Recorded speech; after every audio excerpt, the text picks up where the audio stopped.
Hello guys, hidden love episode 9। Episode के start में हम देखते हैं कि जब शी अपनी कुर्सी पर बैठी होती है तो उसके पापा की उसको कॉल आती है। उसका पापा शी से कहता है कि जब तुम्हारे पास टाइम हो तो तुम जुआन को खाने पर ज़रूर बुलाना। तुम्हें पता होना चाहिए कि जुआन हर बार तुम्हारे ग्रेड्स तुमसे पूछता था। उसको सबसे ज़्यादा तुम्हारी पढ़ाई की टेंशन होती थी और जब तुम्हारे ग्रेड्स अच्छे आते थे तो तुम्हें गिफ्ट्स वगैरह भी देता था। तुम्हें भी इस बारे में ज़रूर सोचना चाहिए और अच्छा सा टाइम देखकर उसे दावत पर अपने घर ज़रूर बुलाना चाहिए। जिस पर शी सोचती है कि हाँ, उसको ऐसा करना ही चाहिए। दूसरी तरफ हम जुआन को देखते हैं जो एक मीटिंग में बैठा होता है। जुआन उस मीटिंग में अपने प्रोजेक्ट के बारे में बताता है जो कि एक उसने गेम डेवलप की होती है। उसमें वो बहुत ज़्यादा मेहनत करता है और रात भर जागता रहता है। फिर हम देखते हैं कि वो फिर से काम करने के लिए बैठ जाता है कि उसी वक्त शी का उसको मैसेज आता है। शी दूसरी तरफ मैसेज में ये लिखती है कि आपने मेरे लिए इतना कुछ किया है और मुझे घर यानी कि अपना हॉस्टल भी ड्रॉप किया था, तो मैं आपका शुक्रिया अदा करने के लिए आपको डिनर पर बुलवाना चाहती हूँ। जुआन थोड़ा सा मुस्कुराता है। फिर शी कहती है कि आप बता दें कौन सा टाइम होगा। जुआन कहता है कि इस वीकेंड नहीं, अगले वीकेंड हम ज़रूर मिलेंगे। शी कहती है तो फिर टाइम का मुझे ज़रूर बता दीजिएगा और अभी बता दीजिए। जिस पर जुआन फिर से थोड़ा सा मुस्कुराता है और उसको डायरेक्ट कॉल ही कर लेता है। शी उसको कहती है कि आप मुझे बता दें कि आप कब फ्री होंगे। जुआन कहता है कि इस वीकेंड तो नहीं, लेकिन अगले वीकेंड मैं ज़रूर फ्री होऊंगा।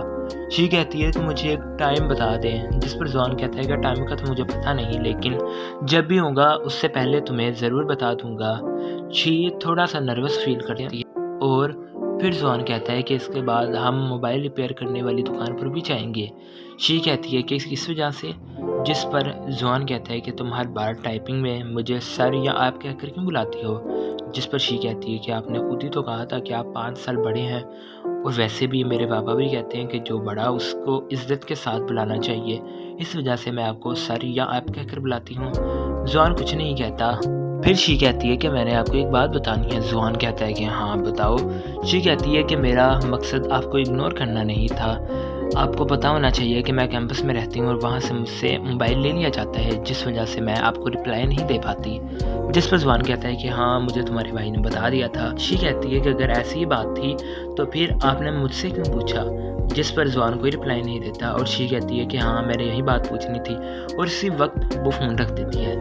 जुआन सोच ही रहा होता है कि जी, इसने अपनी बात की और उसी वक्त फ़ोन रख दिया। मेरी बात सुनने का इसने मौका भी नहीं दिया।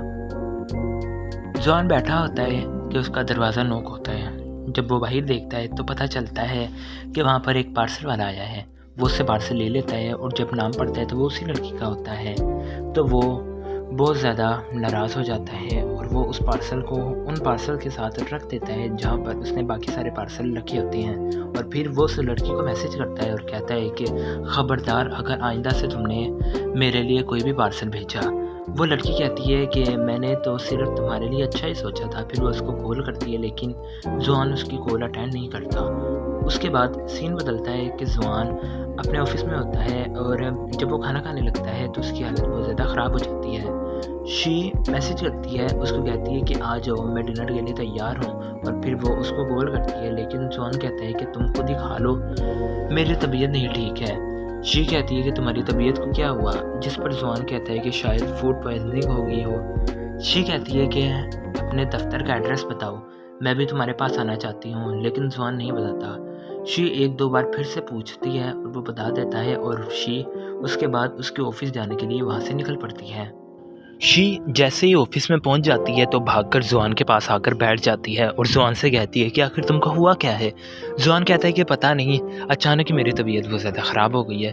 फिर शी जुआन को अपने कंधों के सहारे बाहर सड़क पर ले आती है और जुआन को पीछे खड़ा करके टैक्सी ढूंढने लगती है, लेकिन वहाँ पर कोई भी टैक्सी रुकती नहीं है। और जैसे ही शी पीछे मुड़ती है जुआन को ये कहने के लिए कि मैं ऑनलाइन बुक कर लेती हूँ, तो उसकी टक्कर एक्सीडेंटली जुआन के साथ हो जाती है और जुआन गलती से उसके फोरहेड पर किस कर देता है और उसके बाद वो दोनों एक दूसरे को देखने लगते हैं। जुआन शी से कहता है कि मेरी ऐसे कोई भी टेंशन नहीं थी और जुआन कि ऐसा कहने के बाद शी भी वही बात कहती है कि मेरी भी ऐसी कोई टेंशन नहीं थी, और फिर उसी के साथ वहाँ पर एक टैक्सी रुक जाती है। वो दोनों टैक्सी में बैठ जाते हैं और अस्पताल पहुँच जाते हैं। डॉक्टर चेक करता है तो जुआन को बताता है कि उसको अपेंडिक्स हुआ है और उसका इलाज अभी करवाना पड़ेगा, अभी उसका ऑपरेशन होगा। जुआन इस बात के लिए मान जाता है। शी भी कहती है कि ठीक है मैं यहीं पर बैठी रहूँगी, लेकिन जुआन कहता है कि नहीं तुम चली जाओ। शी उसकी बात में नहीं मानती और जुआन को ऑपरेशन थिएटर में ले जाया जाता है और शी बाहर उसका वेट करती है। और फिर शी उसकी रिपोर्ट्स वगैरह पढ़ती है कि पता चले कि इसमें क्या क्या ख़राबी है और किस किस चीज़ से जुआन को रोका गया है। उस रिपोर्ट्स में ये भी लिखा होता है कि उसको ज़्यादा ड्रिंक नहीं करनी चाहिए और ज़्यादा ओवर टाइम काम भी नहीं करना चाहिए। दूसरी तरफ उसके मोम की उससे कॉल आती है और वो इससे पूछती है कि इस वक्त तुम कहाँ पर हो, हॉस्टल में हो कि कहीं बाहर खाना खाने के लिए आई हो। जिस पर शी कहती है कि मैं इस वक्त हॉस्पिटल में हूँ क्योंकि जो सांगजान का दोस्त है जुआन, उसकी हालत बहुत ज़्यादा ख़राब होती है, उसको अपेंडिक्स का ऑपरेशन हो रहा है। जिस पर उसकी माँ कहती है कि क्या हुआ है उसको, तो ये बताती है कि पता नहीं अचानक ही उसकी तबीयत बहुत ज़्यादा ख़राब हो गई थी, तो डॉक्टर ने अपेंडिक्स कहा, इस वजह से उसका ऑपरेशन हो रहा है। फिर उसकी माँ कहती है कि मैं तुमको एक बात बताऊँ। शी कहती है कि हाँ बताओ। वो कहती है कि यहाँ पर इसका कोई भी नहीं रहता है। शी कहती है मुझे तो लगा था इसके घर वाले यहीं पर होंगे। जिस पर उसकी माँ कहती है कि नहीं, इसकी माँ थी जो कि बचपन में ही मर गई थी, अब ये अकेला वहाँ पर रहता है, इस पर कुछ कर्ज था जिसमें से थोड़ा सा था इसने शुरू में ही हमें अदा कर दिया था और कुछ 3-4 महीनों के बाद उसने हमें दे दिया था। शी बहुत ज़्यादा परेशान हो जाती है और जुआन के बारे में सोचने लगती है। वहाँ जुआन का ऑपरेशन हो जाता है तो शी जुआन के पास आती है और जुआन से उसके हाल के बारे में पूछती है। जुआन कहता है कि अब मैं बिल्कुल ठीक हूँ, अब तुम जा सकती हो। शी कहती है कि नहीं, अब मैं तुम्हारे पास ही रहूँगी। और लेकिन जुआन के बहुत ज़्यादा कहने पर शी वहाँ से जाने लगती है। जुआन को उसी वक्त उसके अपने दोस्त सांगजान की कॉल आ जाती है। सांगजान इससे पूछता है कि मुझे पता चला है कि तुम्हारी ये तबीयत बहुत ज़्यादा ख़राब है, अब कैसी है तबीयत। जुआन कहता है कि अब ठीक है। तो फिर जुआन कहता है कि अगर तुम चाहते हो कि मेरी हालत के बारे में जान सको तो तुम भी ऑपरेशन मेरी तरह करा सकते हो, तुम्हें पता लग जाएगा। सांगजान कहता है कि अपनी बकवास बंद करो और वो फ़ोन कट कर देता है और कहता है कि अब मैं गेम खेलने लगा हूँ। दूसरी तरफ जुआन सोच रहा होता है कि क्या शी भी इसी बात को सोच रही होगी कि उसने उसके फोरहेड पर किस की थी, और ये सोच ही रहा होता है कि सामने से शी उसके पास आ जाती है। जुआन कहता है कि अभी तक तुम घर नहीं गई। जिस पर शी कहती है कि अगर मेरी जगह पर आप होते तो क्या आप चाहते, इस वजह से मैं सारी रात आपके पास ही रहूँगी। शी जुआन के पास बैठ जाती है तो जुआन कहता है क्या तुमने अभी तक डिनर किया। शी कहती है कि नहीं, लेकिन मेरे पास एक ब्रेड है, मैं वो खा लूँगी। जुआन कहता है कि एक ब्रेड से तो पेट ही नहीं भरेगा। शी कहती है कि नहीं, मैं खा लूँगी। और जब वो ब्रेड खा रही होती है तो उसका चेहरा बहुत ज़्यादा फ़नी हो जाता है, जिसको देखकर जुआन हंसने लगता है। शी को लगता है कि जैसे उसके चेहरे पर कुछ लगा हुआ है, तो वो वॉशरूम में अपना चेहरा चेक करने के लिए जाती है, लेकिन उसके फेस पर तो कुछ भी नहीं होता।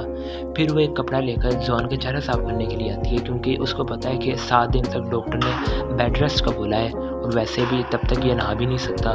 तो ये उसका मुंह साफ करने लगती है, जिस पर जुआन कहता है कि मैं कर लेता हूँ, लेकिन शी कहती है कि नहीं, तुम अपनी आंखें बंद करो, मैं कर लेती हूँ।